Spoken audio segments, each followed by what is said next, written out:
Your Steve Jones Show podcast is loading now. The Steve Jones Show podcast is sponsored by Sunbury Motors, North 4th Street in Sunbury, and Sunbury Motors Kia, routes 11 and 15 in Hummel's Wharf.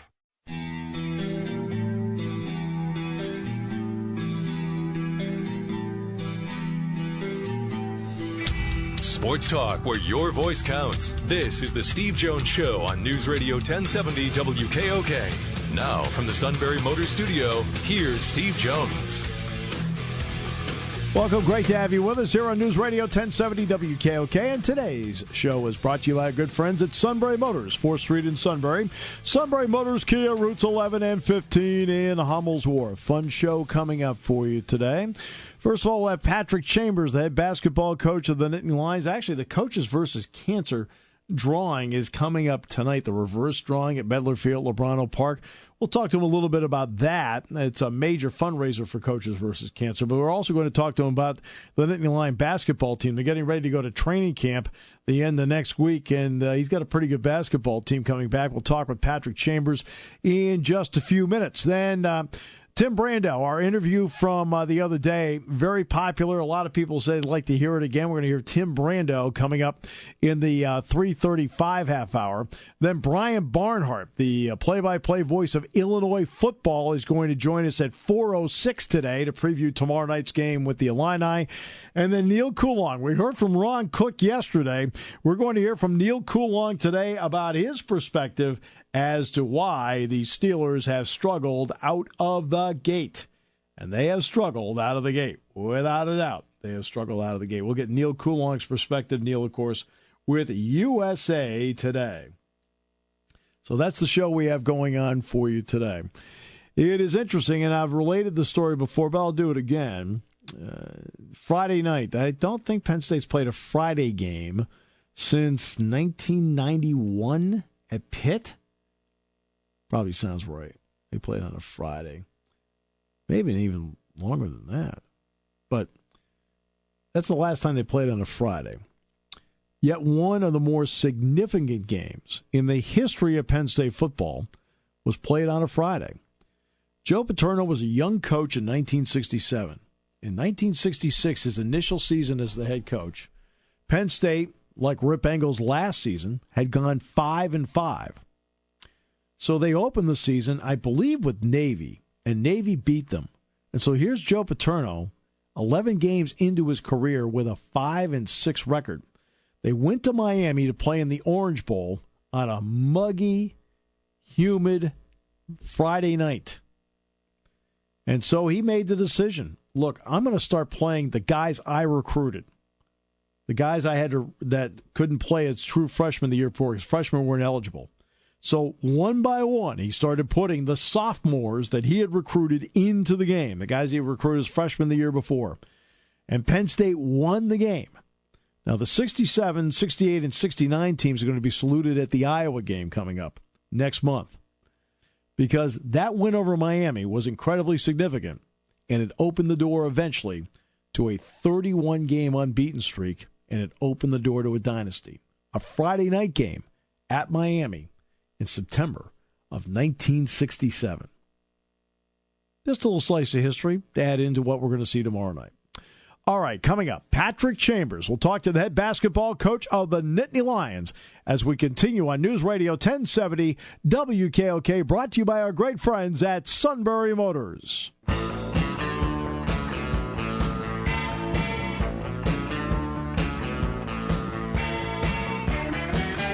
Welcome back. The Coaches versus Cancer reverse drawing coming up tonight at Medler Field, Lebrano Park. Training camp opens for the Nittany Lion basketball team in earnest next week. And earlier, I had a chance to sit down and chat with Penn State basketball coach Patrick Chambers.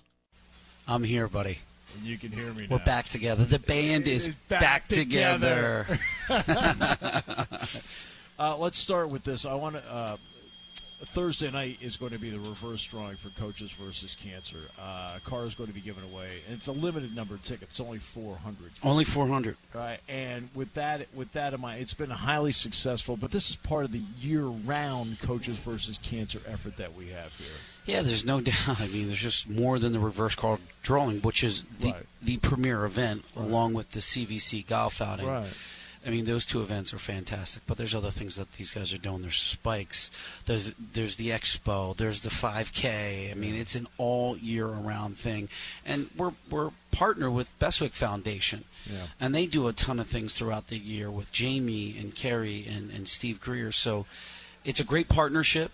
It's something that means more to us. Obviously, I lost a brother, but you can't throw a rock without hitting somebody who's been affected by this disease, and our basketball family's been affected. We knew Jerry Dunn's daughter, but now it's it's Titus Ivory's daughter, who's also connected to Jerry, which is kind of interesting here. I believe she's 12 years old. She's 12, Yeah, and she's battling. So there's always a cause to fight. There's always a reason. And when you think it's Groundhog's Day, it's not. There's still people out there that really need us. They need our support. Mentally, financially, and they need physically hugs. We need to give some hugs every now and then. So this reverse card drawing, September 20th at 6 o'clock, Medler Field. The goal is to laugh a little bit, to remember a little bit, to smile a little bit, and to cherish those times with survivors, with caregivers, but also the ones that we've lost. Yeah, we get to hug Kathy Drysdale anytime we want. Anytime we want. We get to hug Mitch Stover anytime we want. Those are the success stories. But also the money, Steve Greer obviously, but the money that's been raised to help people fight this and huge. To continue to live a normal life you're looking at Mitch. This guy's out fishing and hunting and. Because of the strides that they've made in cancer research, it's huge. So we got to keep funding it. Yeah. And Bestwick Foundation, by the way, it all goes out. There's no overhead. It all goes out. There's nothing. And Steve and I talked about this the other day. All that money is staying locally. Yeah. To help your neighbor, to help a friend, to help a family member, to keep this community thriving. That's what makes this place really special. And I've been a few different places. But the way the community rallies around a cause, it's just fabulous. Obviously, we saw that with 2011. I don't want to bring it up, but I'm going to. Sure. That's why it continues to thrive today in the face of adversity. Right. Well, exactly. Now, let's go to a little basketball talk here right now. It's obviously in July. I think I saw 4 or 5 practices. I mean, you threw me out of 8 others. But no. I would never do that to Steve. No, you would not. He's part of the family. Whether he likes it or not, he's part of the family. I love it. But I saw him 4 or 5 times. And, of course, the first thing I'm looking for are your kids, all right, because those are the guys I haven't seen before. What kind of impression have those 4 made, at least initially, on you as the kind of fit they are for your program and your style? I truly believe this could be the winningest freshman class we've ever brought in here. Just the way Rasir Bolton carries himself and how laser-like focused he is. He was here in May. Yep. He got to the first summer session. That's what Josh Reeves did. Yes, he did, and it paid dividends. Rasir can shoot it.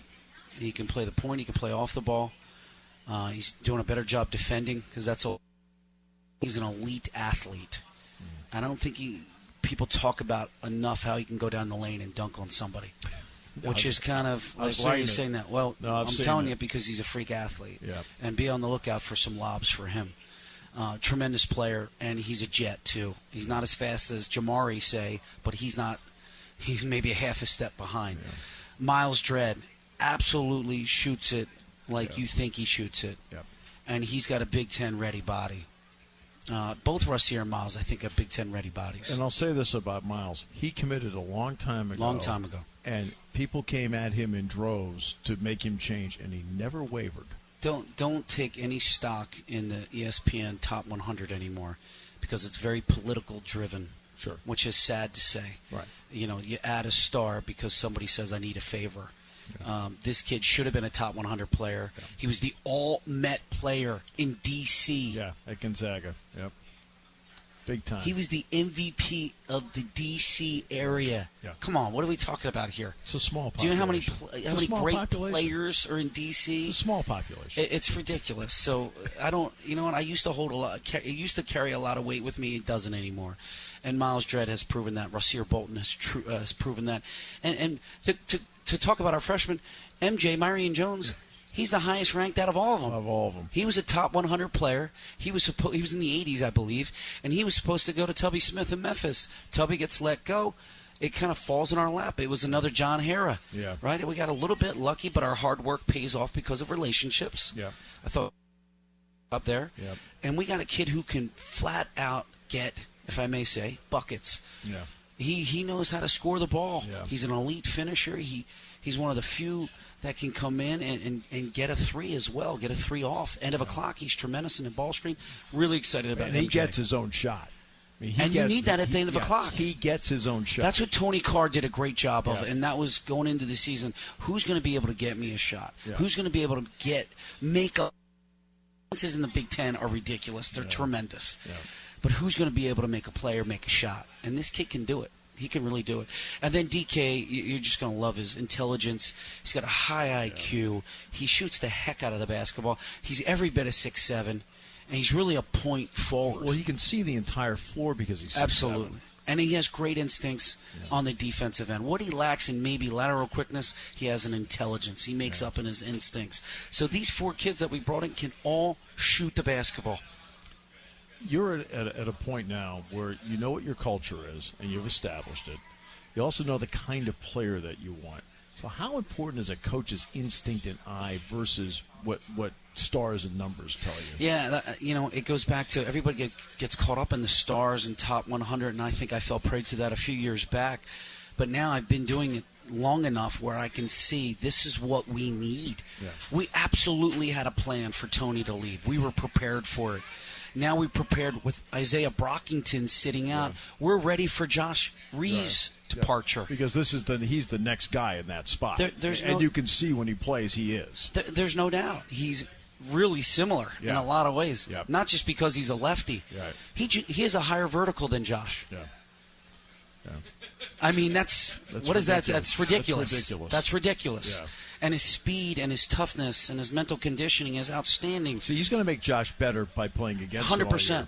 100%. They go at it every day in practice. It's only going to make Josh better. And then, we got a plan, right? Let's just call it what it is. We got a plan for Mike to leave. We got a plan for Lamar to leave. Right. He just helped himself in the Nike Basketball Academy. Yeah. So we're out there looking for guys that can do exactly what we want to do and fit this culture and fit the style that we're playing in.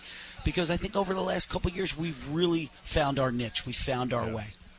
But what should it tell everybody that you had to have a plan for Tony to leave, that you have a plan with the idea that Mike might leave, with the idea that Lamar – what does that tell everybody about the talent base you're recruiting, that you're planning on guys who might leave? Yeah, just trust me on who we're recruiting, okay? Well, I'm just trust saying, the though. process. Right, but I'm saying, though, but what does it tell everybody about the talent you brought in? We have talent. We got guys that are – look, we just had a guy drafted. It hasn't been done since 99. Yeah. And the Pelicans and Tony's family, they made that decision together to go over to Italy, where he could have stayed here and been a two-way player to really get used to. But he's going to play for Larry Brown in Italy. He could have been G League, NBA, two-way contract. That's not fun. Instead, he can learn a lot from Larry Instead, Brown. he can go, guess what, make 6 figures and play for Larry Brown. He's getting paid more money and playing for a guy who is in the Hall of Fame. Yeah. So, I think he made the right decision. So now you're getting guys that, like Lamar gets invited to the Nike Basketball Academy, 1 out of 25 players in the entire country. Come on. Yeah. That's huge. 30 NBA organizations there watching him. I mean, that's big time. And Mike is on everybody's board. Yeah, and Josh is on a lot of boards too. Yeah. I mean, we're really excited about the development here, but also the players that we're recruiting. The talent level has definitely taken a step up. What has it done to make you better that you're able to now reload in certain areas instead of trying to rebuild it? So that's what my goal was. I knew that class a few years back was going to really propel us. Yeah. And now we got to remain consistent. Now it's going to be sustainable. So I don't want to take any steps back. I want to stay exactly where we are or take steps forward. Right. I'm looking. When have we had 3 veteran players? When we had, seriously, think about this. 3 high-level, all Big Ten caliber veteran players coming back, coupled with Jamari Wheeler, who's just so fun to watch, right? He's shot out of a cannon. I've always said to everybody that he's the guy you want on your team, and you really hate it when he's on the other team. He's that guy. Yeah. He's the Danny Ainge, right? Oh, he's that guy. Nuts. He's that Nat. You're like, come on now. Yeah. And then how about Big John? He got valuable experience last year. Big John, to me, is the perfect example of a guy who knows exactly what his game is and doesn't do anything except his game. Stay in your lane. Yep. And he brings such great leadership now and energy and attitude, and he holds guys accountable. He's pushing Mike like I've never seen before. Mike knows when he's in practice, he has no reps off because they're coming after him.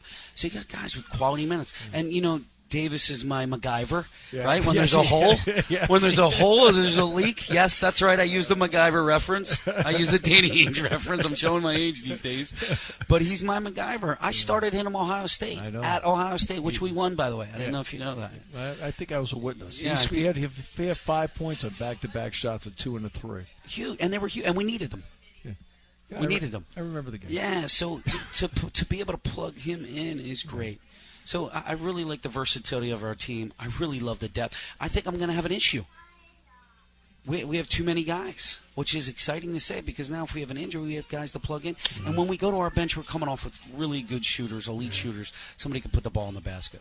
Let's circle back and finish out with Coaches versus Cancer. It's coming up on Thursday night. It's a big fundraiser. And it's important for people to get involved, but then have the good time that goes with it. It is an awesome time. It's a great event. It's open bar.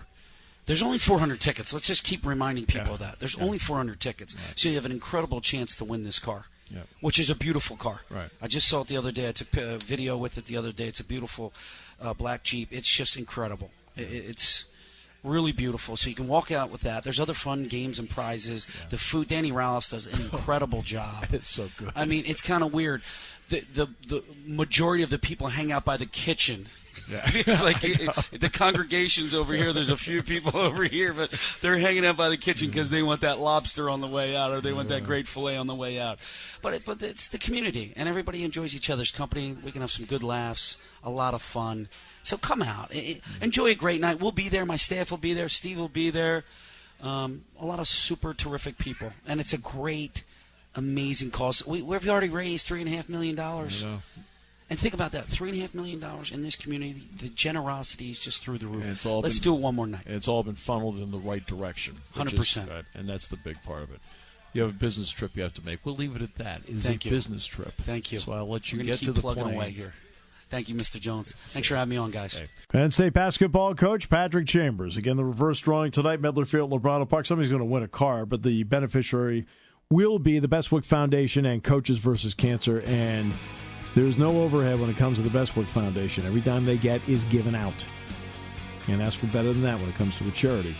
And then basketball-wise, back to work in earnest next week. The training camp getting underway. And, of course, the opener will be against North Florida Friday night, November 9th in the Jordan Center. Coming up, we'll revisit with Tim Brando. Later, Brian Barnhart of Illinois and Neil Coulon, USA Today, here on News Radio 1070 WKOK. When it comes to car buying, there's the other guy's way, and then there's the SMC way. The other guys force you into a vehicle you really don't want. The Sunbury Motors way lets you take the time you need to browse, ask questions, and take the test drive and think on it. For over 100 years, the Mertz family and all their employees have made your experience the most pleasant one you'll ever have. The other guys won't offer you the best price for your trade, no matter how much they say they will. The SMC way is their promise to provide you with the most money the market shows your vehicle is worth. The SMC way is to offer you all applicable factory rebates on new vehicles and generous discounts. Looking for a pre-owned vehicle? The SMC way checks each vehicle in a 200-mile radius to determine the lowest price, then beat it. It's the lowest price promise, just part of the SMC way. The choice is up to you, the other guy's way or the SMC way. The SMC way wins every time. Sunbury Motors Company in the North 4th Street Auto Plaza, Sunbury, and at sunburymotors.com. Selling more cars and satisfying more customers for over 100 years.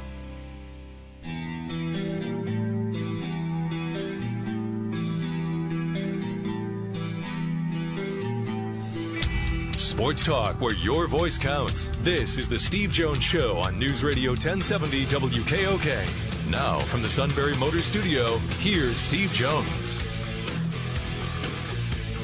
There are just certain individuals that the second I hear their voice, I think to myself, it's got to be a big game. Tim Brando's one of those guys. Tim, it is great to have you with us. It was great to see you Saturday. Thanks, Steve. And trust me, as much as I appreciate that comment from you. Were it not for guys like you and so many other iconic voices that cover the teams on a regular basis, we wouldn't be armed with nearly the information that we need. So thanks for being so hospitable throughout your entire career. I haven't had the chance to catch the Nittany Lions in football in quite some time, but you've always been wonderful, and I was just a sponge to your information packet when you came by to see me during the pregame the other day. It was great. I loved being back in Happy Valley. It's been a long time, and frankly, it's one of the really cool things about what I'm doing now at Fox, because of all my years at CBS, and we really being a carrier for the bulk of those years, just the SEC. We had the Big East before it broke up into two conferences with the American Athletic Conference. So we had that for a few years in the late 90s, early 2000s. But by and large, I've not really been outside the South too much during football season in the last 20-some years. So it's really great to be back out and visiting places like Michigan this week, and Penn State, obviously, last week, and Iowa. I'd never been to Iowa in my career to call a football game. So it's cool, especially at this stage of my life. It's really cool to experience firsts in broadcasting, because there aren't many of those left in my in my future. I've been to a lot of different spots. I think every state in the continental United States I've been to, but it's a blessing to get to do this at this time in my career. Well, you know what, though? I mean, look, obviously you were terrific in the studio, so there's no – and the fact you were hooked up with Spencer Tillman worked really well. But you were made to do play-by-play. You and I both know that. I mean, I could tell your juices flow because there's a game in front of you. Yeah, listen, I had a wonderful run at CBS. It was fantastic. Yeah. It ended rather abruptly, and really had nothing to do with my work in the studio or my play-by-play either. It had more to do with a radio show that was being simulcasted that was on CBS Sports Network for a period, and we just came to irreconcilable differences over the way that it ended. And honestly, for a period there, I didn't know what was going to happen with my career. I was a free agent for about 9 months, and I think there was a lot of anticipation that maybe I'd be going to the SEC network. That's never really what I wanted. Fox was really always what I wanted, because I knew they had games, they had inventory, and quite a bit of it. And they wanted to grow their college properties. They wanted to be a factor in college sports. And with that knowledge, I was very hopeful that it could work out, that I could wind up. At that time, Vern was still, going at it, and I didn't see a finish line for him. I didn't. I thought that he would probably continue doing it even, through this year. And as he should, because he's had a wonderful career, and you talk about iconic voices. Certainly he is one, and someone I always looked up to. Well, with that in mind, I'm not getting any younger. I'm 58 at that time, and I want to get back on that bike fast. They allowed me to do some SEC play-by-play in football when we had doubleheaders, and they would allow another guy to come in and host.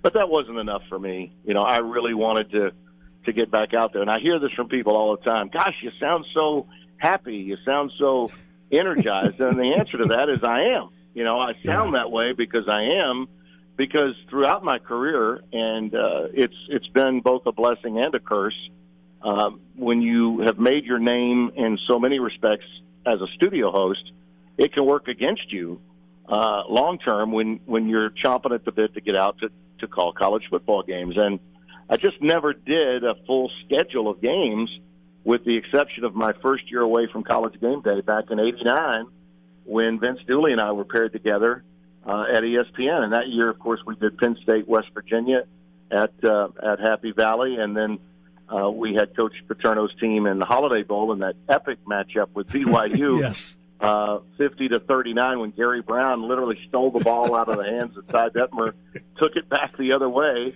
That kid, he threw for a record number of yards in a single game. You could just tell Joe was the most sickening championship bowl victory I think he's ever had, to see that much offense in one game. But that was the only year that I did football every week, and so that's a long time between 1989 and 2014 when I joined the Fox crew. So that's the reason for the energy and the happiness. I'm as excited now about what I do as I was when I was 29 years old and I started at ESPN in 1985. So it is like a rebirth, and that's kind of what our industry is you do have to survive over time and occasionally reinvent yourself. And I think that's sort of what happened. It shocked a number of people when I left the SEC. I think a lot of people thought that's where I was going to be and that's where I wanted to stay. And the truth of the matter is I didn't. I wanted to break out and experience college football in other places. And with the Pac-12 and the Big 12 and now the Big 10, I'm certainly getting to do that at Fox. Well, I know it's only one exposure, but you talked to the coaches, you looked at some video and so forth. What did you think of Penn State, and in particular, what did you think of Trace McSorley?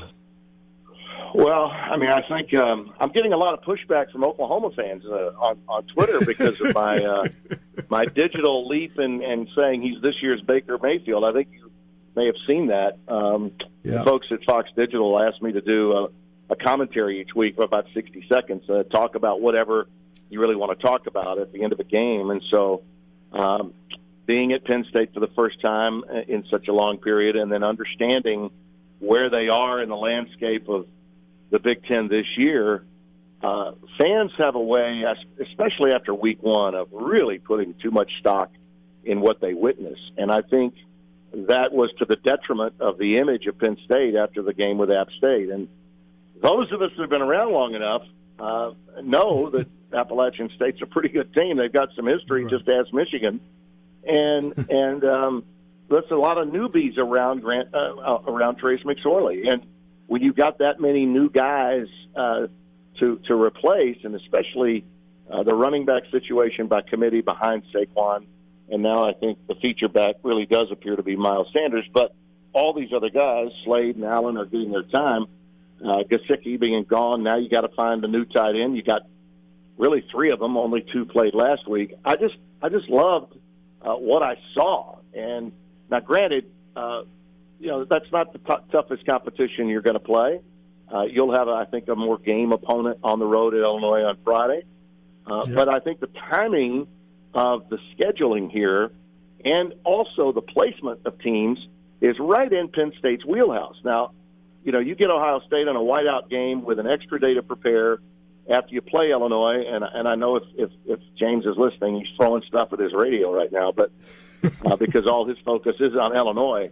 But to me, you win that game, you will change by 180 degrees the national perception of where your program is. And I think even football insiders, people within the league, know that depth-wise, in terms of overall talent, no team is hardwired better to beat Ohio State at home than Penn State. You're just young. You're not as experienced as they are, but you're every bit as deep. Their first 22 are probably better than your first 22. But, all things are negligible when you bring the home field involved and prime time and all that comes with that matchup. Trace right now is having to do more than he had to do a year ago. I think he is up to that. His stats, and this was most of the pushback, as you know, these loons on Twitter just look at numbers and stats. and he's had, I don't know how many drops. He had a ton the other day in the game we had, and he had even more in the game in the wet with Pitt at Heinz Field. So his stats don't really live up to where he is right now as a quarterback in college football. I think over time those stats will be more compelling. And if they are to get there, if they are to pull it off the way I think they can and become a college football playoff team, he clearly is going to be the reason why. So I love what I see. And defensively, I think, with Gibbons back in the lineup and what you're getting off the edges from Los Matos and Sharif Miller, that's the strength of what you're doing right now. And the young linebackers are coming along nicely. I think that the Penn State future immediately is bright and long-term brighter. The one thing you can see in games such as these, no matter who the opponent is, you can see athleticism. Do you see a Penn State team that is competing athlete for athlete? Yeah, I guess that's the point. if you look at even if Wisconsin had won last week, Right. And the fact that they lost was obviously bad for the Big Ten.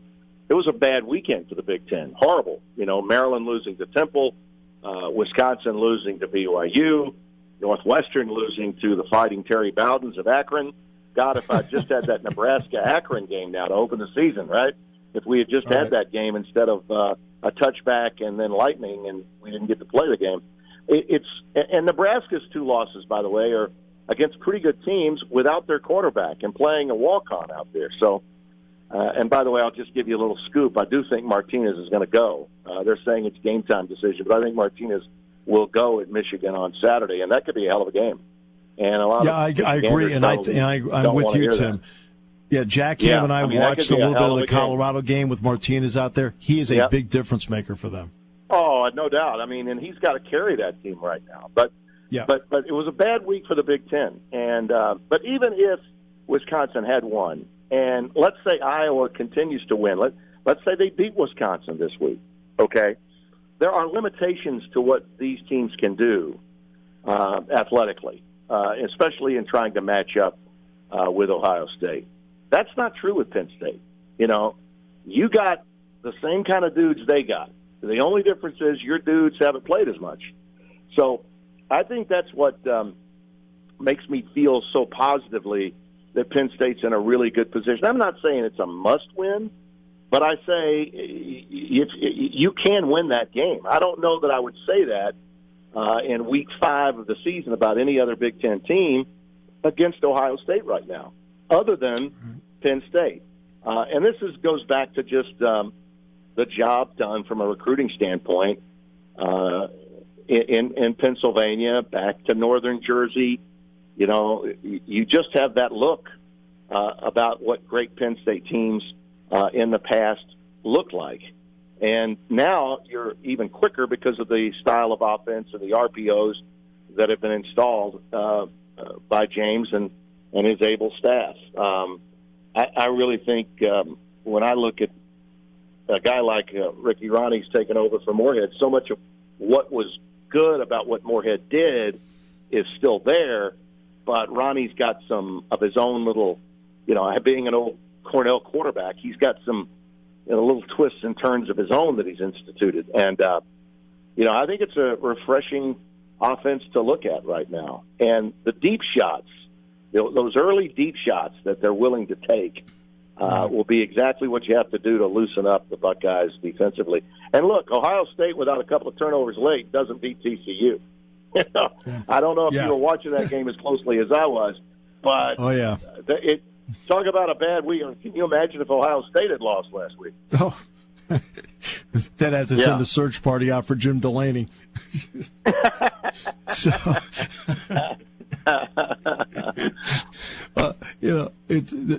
you talked about the joy of doing this, which as a parent, anybody can hear that. How much it's the first time I had a chance to meet Spencer. So I had not met him until then, and you were kind enough to introduce me to him. Tim, what's it been like part of that joy, the fact you're working with him side by side?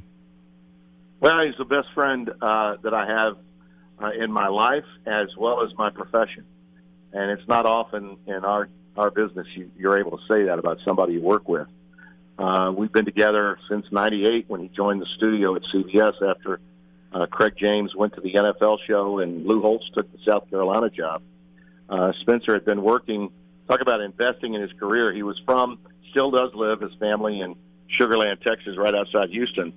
But to get his career started, he went to WABC in New York to anchor on weekends and was commuting back and forth between Houston and New York. And CBS hired him from there to join me in the studio.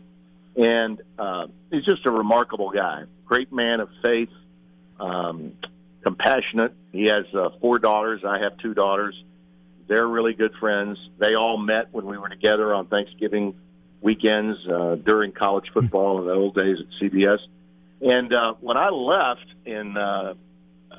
suddenly in 2014, Spencer just had a year left on his deal, and we were having a shakeup because Donovan McNabb was being replaced by Charles Davis, from our college football. He'd been working with Gus.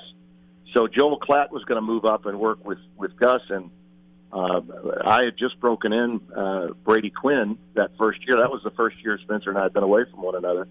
And so they were looking for another analyst, and I've been in this business, like I said, this is my 34th year on network television, and no one's ever asked me my opinion, Steve. You know how that goes. All right? I know how that goes, yep. Management tells us, but this actually happened. Fox's suits came to me, and they said, Tim, do you have anybody in mind? Would you, if we said, who would you like to have? And I said, well, I know this guy that I've been with at CBS for the last 16 years of my 18 there. I said, his contract's coming up. You might make a run at Spencer Tillman. Lo and behold, they did it. Now think about that. That just doesn't happen.